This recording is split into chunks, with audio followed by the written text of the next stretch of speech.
নমস্কার বন্ধুরা, আমি অভিজিৎ চৌধুরী, আপনাদের business associate. Section 8 microfinance company ব্যবসা করতে পারে কি পারে না সেই নিয়ে এই ভিডিও। এবং সেকশন 8 মাইক্রোফিন্যান্স কোম্পানি কি প্রফিট দেখাতে পারে কি পারে না সেটা নিয়ে এই ভিডিও। এবং আমার কাছে অনেক দিন ধরে অনেক ফোন আসছে, যে ফোনে বলছে যে সেকশন 8 মাইক্রোফিন্যান্স কোম্পানি তো নন profitable company, section 8 microfinance company কি করে প্রফিট হবে। তো আমি আপনাকে একটা কথা বলি যে আমরা যে ফিনান্সের ব্যবসা করি, এই ফিনান্সের ব্যবসার গভর্নিং বডি মানে ভারত সরকার অধীনস্থ রিজার্ভ ব্যাংক অফ ইন্ডিয়া। তারপরে রিজার্ভ ব্যাংক অফ ইন্ডিয়া যা বলবে সেটাই হচ্ছে ঠিক। তারপরে রিজার্ভ ব্যাংক অফ ইন্ডিয়া বলেছে যে সেকশন 8 মাইক্রোফিন্যান্স কোম্পানি করা যায়, সুতরাং সেকশন 8 মাইক্রোফিন্যান্স কোম্পানি করা যায়। কিন্তু মেমোরান্ডাম আর্টিকেলে কিন্তু মাইক্রোফিন্যান্স লেখা থাকতেই হবে, তবেই আপনি মাইক্রোফিন্যান্স করতে পারবেন। আর এই কথাটা আমি বলছি না, রিজার্ভ ব্যাংক অফ ইন্ডিয়া বলছে। এর আগের ভিডিওতে আমি বলেছিলাম যে 10th অক্টোবর 2024 মানে 10ই অক্টোবর 2024 সালে last reserve bank of India যে গাইডলাইন্স আপডেট করেছিল মাস্টার ডাইরেকশন মানে, সেই মাস্টার ডাইরেকশনে তারা লেখা ছিল যে সেকশন 8 মাইক্রোফিন্যান্স কোম্পানি করতে পারবে।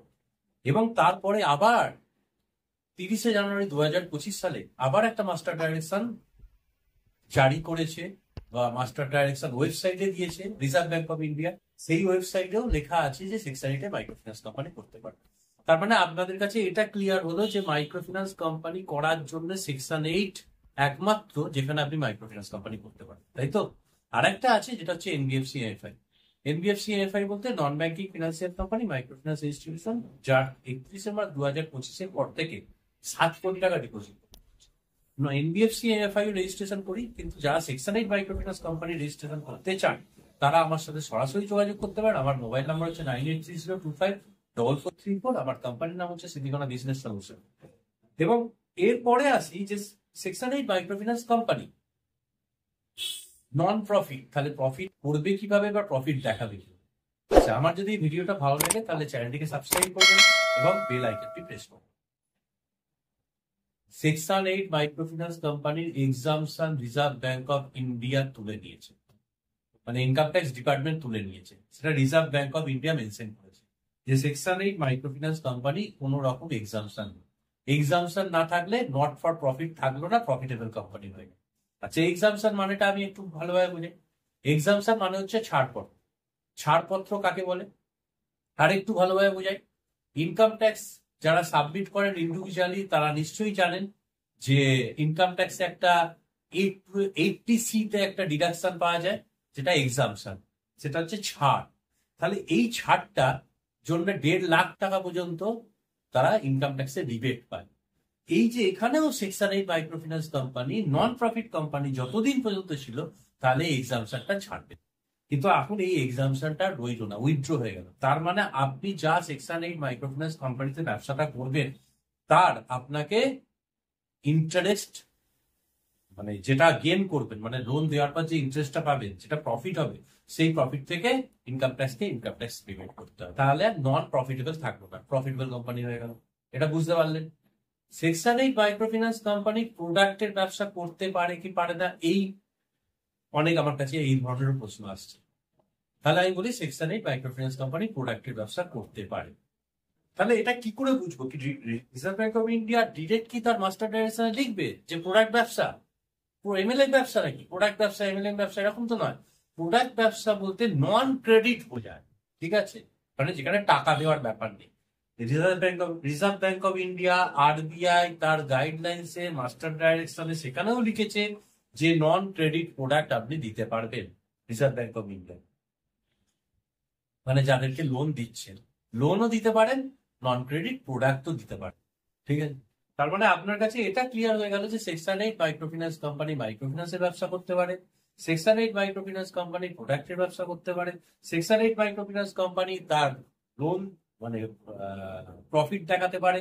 সেকশন 8 মাইক্রোফিন্যান্স কোম্পানি আর একটা আছে যে ইন্স্যুরেন্স কোম্পানি, যে ইন্স্যুরেন্স কোম্পানি গুলো আছে সেই ইন্স্যুরেন্স কোম্পানির সাথে টাই আপ হয়ে যাদেরকে লোন দিচ্ছেন তাদেরও ইন্স্যুরেন্স করাতে পারে। এরপরে প্রশ্ন আসছে যে সেকশন 8 মাইক্রোফিন্যান্স কোম্পানি চালাবার জন্য এখন এই মুহূর্তে সিভিলের মেম্বারশিপ পাওয়া যাচ্ছে। সেকশন 8 মাইক্রোফিন্যান্স কোম্পানি সিভিলের মেম্বারশিপ মার্চ মাস থেকে বন্ধ করেছে, মার্চ মাস পর্যন্ত দিয়েছে। এবং যারা বাজে কাজ করেছে, বাজে কাজ বলতে যারা রেজিস্ট্রেশন নিয়েছে, সিভিলের মেম্বারশিপ ছিল, 100% ইন্টারেস্ট নিয়ে তারা সিভিলে আপডেট করেছে। দেখা যাচ্ছে নিয়েছে আবার আপডেটও করেছে। নেওয়াটাও হচ্ছে বেআইনি, আপডেট করাটাও হচ্ছে বেআইনি, দুটোই বেআইনি কাজ। তাই জন্য তাদের ক্যান্সেল হচ্ছে। তার সাথে আরো কিছু সেকশন 8 মাইক্রোফিন্যান্স কোম্পানি আছে যারা ঠিকঠাক ভাবে কাজ করেছে, তো তাদেরও ক্যান্সেল করছে। এবং অনেক সেকশন 8 মাইক্রোফিন্যান্স কোম্পানি আছে যাদের মেম্বারশিপ আছে। সেকশন 8 মাইক্রোফিন্যান্স কোম্পানি খুলছেন, সিভিলের মেম্বারশিপ নেই, তাহলে ক্রেডিট হিস্ট্রি চেক করতে পারবেন না। আমার কাছে যদি আপনি রেজিস্ট্রেশন করেন সেকশন 8 মাইক্রোফিন্যান্স কোম্পানি, আমি আপনাকে ক্রেডিট হিস্ট্রি চেক করবো। এবার আপলোডটা শুধুমাত্র হবে না, আমি এখানেই বলে দিলাম আপডেট হবে না, আপডেট। আর আপলোড বা আপডেট ছাড়াও স্ট্র্যাটেজি আছে, যে স্ট্র্যাটেজি যে কাজ করলে আমি আপনাকে বলতে পারি আপনার ওডি পড়বে না। 350 উপর সেকশন 8 মাইক্রোফিন্যান্স কোম্পানি হ্যান্ডেল করে থাকি আজকের ডেটে। এবং কোম্পানির নামগুলো যদি বলেন আমি ফোন করে আপনাকে, আমার নাম্বারে ফোন করবেন, আমি বলে দেবো। কিন্তু এটাই মেন হচ্ছে যে কাজ করার পদ্ধতি। আপনি ক্রেডিট হিস্ট্রি দেখুন, ক্রেডিট রিপোর্ট দেখুন, লোন দিন। ক্রেডিট রিপোর্ট দেখে যদি আপনি লোন দেন তাহলে, আর কোম্পানি সেকশন 8 মাইক্রোফিন্যান্স কোম্পানি চালাবার জন্য যে পদ্ধতি আছে সেই পদ্ধতি যদি আপনি অবলম্বন করেন, মানে স্টেপ 1 কি, সিজিডি করতে হবে। স্টেপ 2 কি, জিআরটি করতে হবে। তারপর ব্রাঞ্চে ডেকে লোন ডিসবার্স করতে হবে এবং একদম কর্পোরেট স্টাইলে কোম্পানি চালাতে হবে। আপনার একটা লোনের টাকাও মার যাবে না। মেন সিমটা আপডেটের কারণটা কি, যাতে টাকা না যায়। টাকা মার যাবে না। আপনি যদি যোগাযোগ করেন আমার সাথে, আমি যে স্ট্র্যাটেজিতে আপনাদের কাজ করাবো সেই স্ট্র্যাটেজিতে কোনো রকম ভাবে টাকা মার যাবে না। এবং সেকশন 8 মাইক্রোফিন্যান্স কোম্পানি থেকেই কিন্তু আপনি এনবিএফসি এমএফআই তে যেতে পারেন। সেটা কিন্তু আপনার আরবিআই তার গাইডলাইন্সও লিখে দিয়েছে।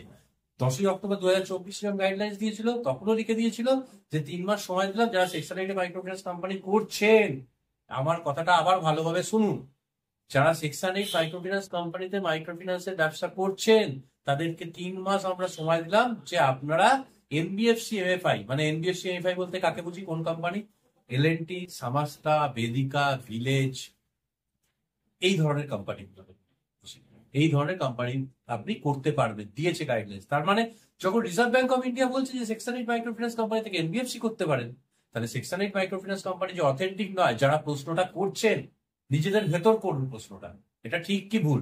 এবং আরবিআই গাইডলাইন্স চাইলে আমাকে ফোন করবেন, আমি আপনাদের আরবিআই গাইডলাইন্স দিই।